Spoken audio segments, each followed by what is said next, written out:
கிறிஸ்து இயேசுவுக்குள் மிகவும் அன்பாக நேசிக்கப்பட்ட அன்புக்குரிய சகோதர சகோதரிகள் உங்கள் யாவருக்கும் நம்முடைய பிதாவாகிய தேவனாலும் நம்முடைய கர்த்தராகிய இயேசு கிறிஸ்துனாலும் கிருபையும் சமாதானமும் உண்டாவதாக என்ற அன்பின் வாழ்த்துதோடு தேவனுடைய கிருபையினாலே இந்த நாளிலும் நாம் பார்க்க இருக்கக்கூடிய பொக்கிஷத்தினுடைய தலைப்பு தேவ சித்தம் என்ற ஒரு தலைப்பின் கீழாக தேவனுடைய வார்த்தைகளை நாம் தியானிக்க இருக்கிறோம்.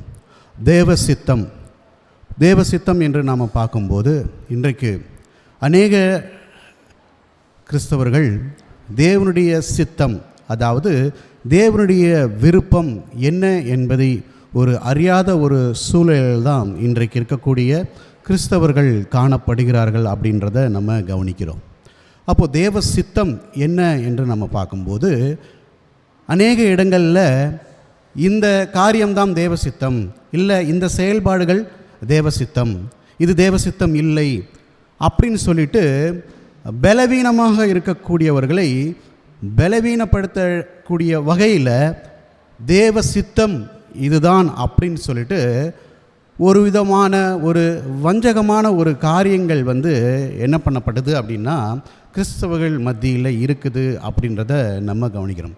அப்போ எது தேவ சித்தம் அப்படின்றத நாம் கவனிக்கும்போது இது ரொம்ப ரொம்ப முக்கியமான ஒரு காரியமாக இருக்குது அப்படின்றதையும் நம்ம பார்க்குறோம். அப்போ தேவ சித்தம் மிக மிக ஒரு கிறிஸ்துவனுடைய வாழ்க்கையில் ரொம்ப முக்கியம். அப்போ தேவ சித்தத்தை உணர்ந்தாதான் நாம் அதற்கேற்ற ஒரு வாழ்க்கை நாம் வாழ முடியும்.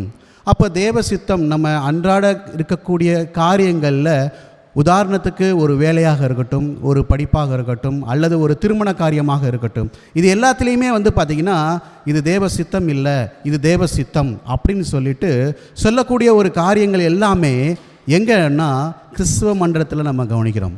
அப்போ உண்மையாகவே தேவனுடைய சித்தம் என்ன அப்படின்றத நம்ம தெரிந்து கொள்ளணும் அப்படின்னா வேத வசனங்களினுடைய அடிப்படையில் மட்டும்தான் நாம் தேவனுடைய சித்தத்தை உணர்ந்து கொள்ள முடியுமே தவிர மனிதர்கள் மூலமாக நம்ம என்ன பண்ண முடியாதுன்னா நம்முடைய வாழ்க்கையில் தேவ சித்தத்தை நாம் புரிந்து கொள்ள முடியாது அப்படின்றத நாம் வசனத்தை கவனிக்கும்போது நாம் தெரிந்து கொள்ளலாம்.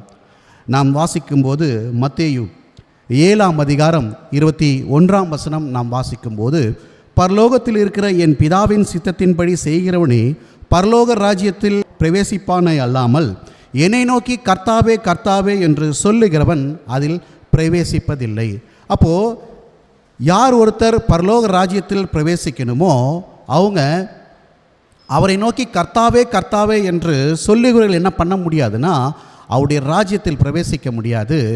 மாறாக பரலோகத்தில் இருக்கக்கூடிய ஆண்டவராகிய இயேசு கிறிஸ்துனுடைய பிதாவினுடைய சித்தத்தை யார் செய்கிறாங்களோ அவர்கள்தான் பரலோக ராஜ்யத்தில் பிரவேசிக்க முடியும் அப்படின்றத நம்முடைய ஆண்டவராகிய இயேசு கிறிஸ்து இங்கே இஸ்ரேல் ஜனங்களுக்கு சொல்லியிருக்கிறார்.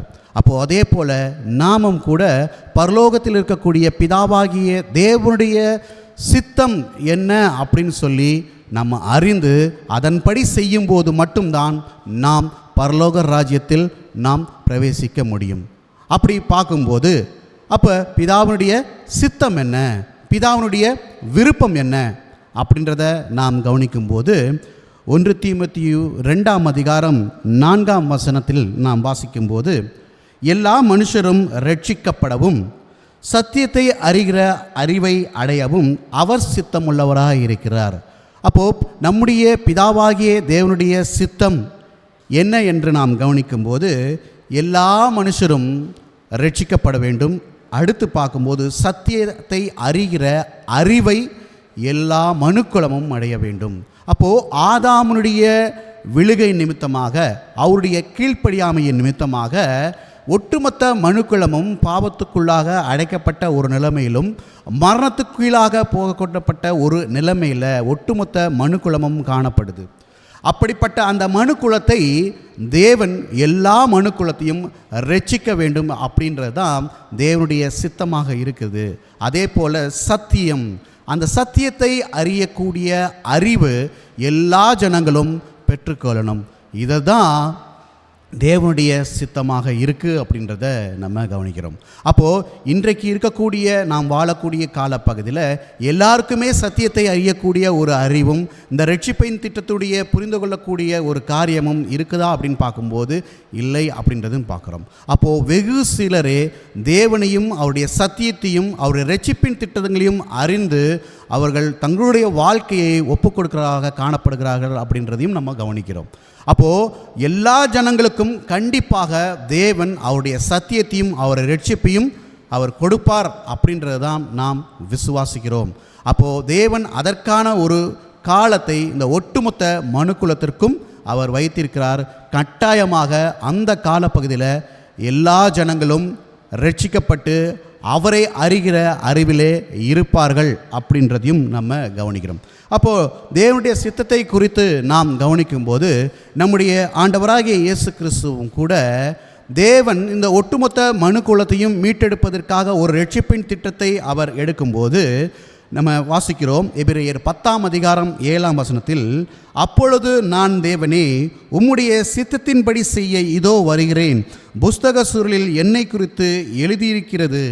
அப்போது பிதாவாகிய திட்டத்தை செய்ய அவருடைய சித்தத்தை செய்ய நம்முடைய ஆண்டவராகிய இயேசு கிறிஸ்து தன் ஜீவனையே ஒட்டுமொத்த மனுக்குலத்திற்காக கொடுப்பதற்காக அவர் இந்த பூமிக்கு வந்திருந்தார் அப்படின்னு சொல்லி பார்க்குறோம். அப்போது நம்முடைய ஆண்டவராகிய இயேசு கிறிஸ்து பிதாவுடைய சித்தம் செய்வதற்காக இந்த பூமிக்கு வந்தார் அப்படின்றதையும் நம்ம கவனிக்கிறோம். அப்போது ஆண்டவராகிய இயேசு கிறிஸ்துவை பின்பற்றக்கூடிய எல்லோருமே எப்படி ஆண்டவராகிய இயேசு கிறிஸ்து பிதாவுடைய சித்தத்தை செய்வதற்கு தன்னை முழுமையாக ஒப்பு கொடுத்தாரோ அதே போல் நாமும் கூட பிதாவுடைய சித்தத்தை செய்வதற்கு நாம் அவருக்கு முழுவதுமாக நம்மை நாமே ஒப்பு கொடுக்க வேண்டும் அப்படின்றதையும் நம்ம புரிஞ்சுக்கிறோம்.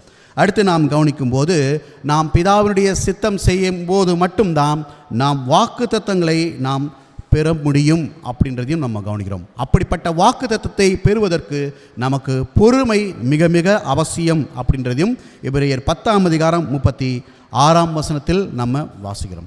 அப்படி பிதாவினுடைய சித்தத்தை செய்யும்போது நமக்கு அநேக பாடுகளும் உபத்திரங்களும் நாம் வரும் அப்படின்றதையும் நம்ம கவனிக்கிறோம்.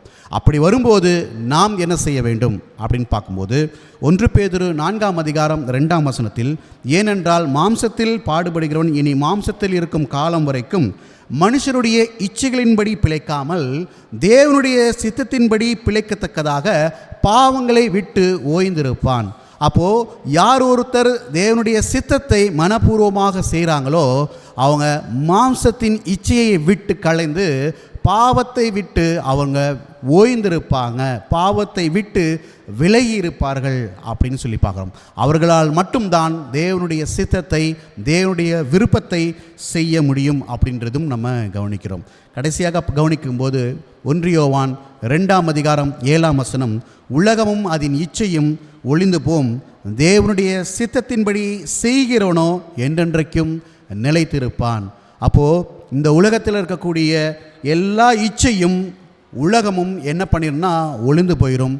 யார் ஒருத்தர் தேவனுடைய சித்தத்தின்படி செய்கிறாங்களோ அவங்க தான் என்றென்றைக்கும் நிலைத்திருப்பாங்க, அவர்கள்தான் நித்திய ஜீவனை பெற்றுக்கொள்வார்கள் அப்படின்றதையும் நம்ம கவனிக்கிறோம். அப்போது இன்றைக்கு நாம் பார்த்த இந்த பொக்கிஷத்தில் தேவ சித்தம் தேவ விருப்பம் என்ன என்று நம்ம பார்க்கும்போது எல்லா ஜனங்களும் ரட்சிக்கப்படணும், அதே போல் எல்லா ஜனங்களும் சத்தியத்தை அறிகிற அறிவில் அவங்க வளரணும். இதுதான் பிதாவாகிய தேவனுடைய சித்தமாக இருக்குது. அப்போ இந்த சித்தத்துக்கு நாம் சத்தியத்தை அறிவிக்கக்கூடிய அந்த ஒரு காரியத்திலும் நம்மை நாமே பாவத்திலிருந்து விடுதலை பெற்று ஒரு பரிசுத்தமான வாழ்க்கையை நாம் வாழணும். இதுதான் தேவனுடைய சித்தமாக இருக்குது அப்படின்றத நாம் புரிந்து கொள்கிறோம். தேவன் தாமே நம் ஒவ்வொருவரையும் ஆசீர்வதிப்பாராக. ஆமேன்.